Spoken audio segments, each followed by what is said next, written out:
I'm Caroline Dowd-Higgins. Thank you for listening to Your Working Life, my international podcast series featuring luminaries in the career, leadership, financial, entrepreneurial, and wellness fields. I know you spend a significant portion of your life at work, so I'm on a mission to provide you with tools, inspiration, and resources so you can enjoy your career and love your life. And I'm so excited today to welcome my special guest, Rene Banglesdorf. Rene, welcome to the show. Well, thank you so much. You're very welcome. I'm so glad you're with us. I want to tell our listeners about Rene. Rene, you're the co-founder and CEO of Charlie Bravo Aviation, an Austin, Texas-based company that buys, sells, and leases corporate aircraft worldwide. But I love, Rene, that you're part of a really elite group. Only 4% of high-level aviation positions are held by women in North America and Europe, and you serve as a spokesperson for business aviation and women in aviation, in speaking and press appearances all over the world. So welcome. Thank you so much. It's an honor to be here, and I hope that I can be helpful to any and all of your listeners. Wonderful. So Rene, let's get down to it. Tell me, how did you get started in the aviation business? What started it all? You know, it's kind of funny, Caroline, because I started by accident in the aviation business, and sometimes the best career paths start that way. My husband was in aviation publishing, and I was in publishing myself, and he decided that he would like to sell airplanes instead of advertisements about airplanes. Ah. And so I followed him into the industry and fell in love. Oh, that's great. That's great. I think there are no accidents. I mean, I agree with you. Sometimes we don't see what's coming, but clearly it was meant to be. You're thriving. Yes, I feel like it. Good for you. Good for you. So tell us exactly what Charlie Bravo Aviation does. Well, it's pretty simple. We consult with people all over the world about which aircraft will best meet their mission and then go out and find it for them. Or if they already have one, we'll sell it for them and hopefully find them their next one. Lovely, lovely. So why are there so few women in aviation? You know, my theory about this is that it goes back to when we were little kids. When we're on the playground at kindergarten, if there's an airplane that flies overhead, little girls pay it absolutely no mind, and little boys are all looking up. The same with a big, loud truck in the parking Yeah, lot. And yeah. so my theory is that it starts in childhood with a fascination that things that move, and then it just keeps growing and building as boys grow into men. And women don't seem to have that same kind of fascination, although it does make a great career, and there are lots of wonderful women pilots and executives. That's great. So, little girls that are listening, look up, right? Lots of great things happening Absolutely. up there. I love it. So, Renee, your background is really in business journalism and marketing, and I know that you started out as a journalist and in marketing. So, how did you navigate this very significant career change and adapt to being a CEO of a private aviation company? I use the exact thing that they taught me in journalism school, which is ask a lot of questions. That's great. I found that it was easy to find a lot of business mentors who would navigate me through some things. My husband's taught me some things. Don't tell him I said that. Um, and there have been a lot of people who have answered questions. The internet's a wonderful place to find answers to things as well, or resources for learning how to be a CEO. That's great.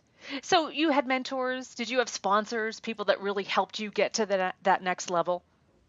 You know, not really, unless you count Kurt, my husband. Yeah. I really didn't have any sponsors, but I had lots of people who would answer questions, help me navigate legal issues Hmm. or tax issues, HR, different things like that that don't come naturally to someone or that don't come naturally to someone whose background has been in journalism. Sure, sure. But you're smart and you learned it, and clearly you're thriving. So help us understand what a typical day, who knows, is there even a typical day? It must change a lot. But I really want to entice other women to think broadly about careers, and this is so fascinating and so unique. So unpack that for us. What does a day look like? Well, there is not a typical day, and that's why I love my job. Mm, It's something different every day. So one day I might be working with a buyer who's never purchased an aircraft before and talking to him about a pre-purchase inspection. And the next day, I might be flying in an aircraft to Brazil to go through the deregistration process to take it to another country. Nice. So, is it safe to say that variety is one of your professional values? You enjoy that kind of stimulation? Absolutely love it. That's great. That's great. I'm the same way. I get stuck in a rut really easily, so I like a lot of different things to keep me engaged. So, let's talk about being on the road. A lot of travel involved, I would imagine, in this role. There is a lot of travel. It's usually last minute and it's very sporadic. I might be home for an entire month and then I might be in four different countries the next month. Wow, wow. So it is very, very sporadic. So Renee, the million dollar question, right, for everyone, and I think this is a question for men and women. How are you managing family and career? Do you have work-life integration? What are your secrets?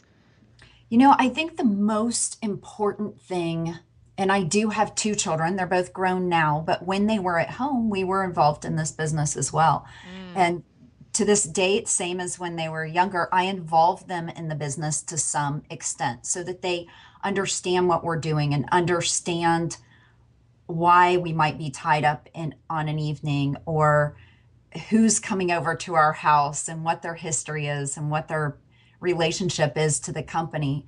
And I think that it's been really interesting for both of them. And about the time that this airs, our son will actually be graduating from TCU and Oh, joining the company. that's great. Congratulations. That's a Thank you. milestone. Very nice. Yes. Very nice. So let's talk a little bit though about strategies because you're a busy woman and you've got a very high profile career. What do you do for yourself?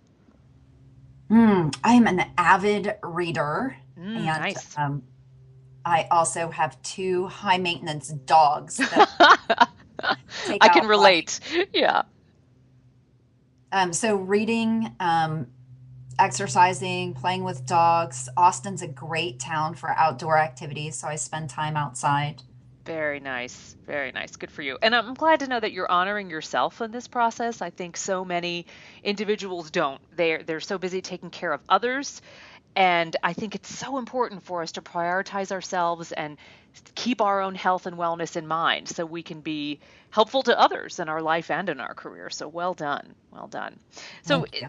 there's no doubt that you're in a male dominated industry. What have you learned as a woman who's really pioneering this field?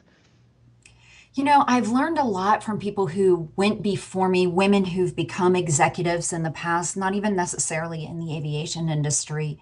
And they pioneered so much, and I have so much to be grateful for with women who were in the business field and moving up breaking glass ceilings in the 80s and 90s, because I really feel like now we don't have to wear shoulder pads and have short hair. We can be Right. respected Yeah. as women, being women and being feminine in a male dominated world. I think that men have come a long way in recognizing that women have unique gifts to bring to the office and to the marketplace. And I appreciate all the women who've gone before and established that. That's great. It's a good time to be an authentic woman, isn't it? Right? We can be comfortable in our own skin, and my goodness, it's taken a while, but I'm glad we're here. Me too. So, Renee, what are some of your biggest challenges? I'm sure that there are challenges that you deal with on a regular basis because that's the reality of working. One of my challenges, Caroline, goes back to a question you asked me earlier about integrating work and personal life. Mm, And I would say that my biggest challenge comes from the opposite direction, which is integrating I've been a mom for 22 years.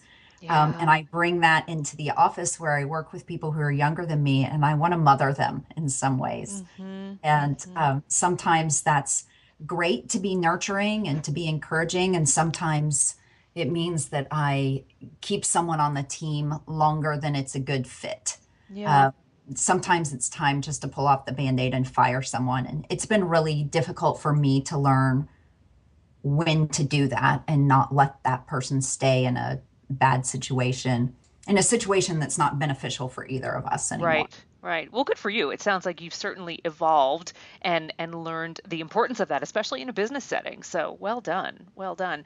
I loved hearing your story about saying how little girls, right, don't necessarily look up and get excited when they see the plane overhead. So, how would you encourage women or men for that matter who are interested in the aviation industry but just don't know where to start? How does one get involved?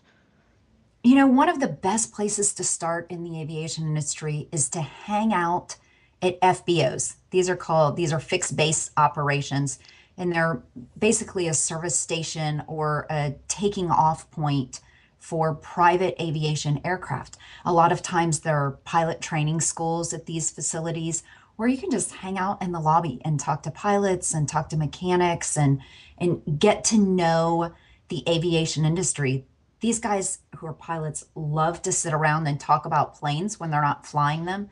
It's a fantastic place to learn. What a great idea. That's terrific. So I know that you're still so passionate about writing. And tell me a little bit more. You're an editorial contributor to several aviation business publications, not just in the US, but Europe and China. Is that right?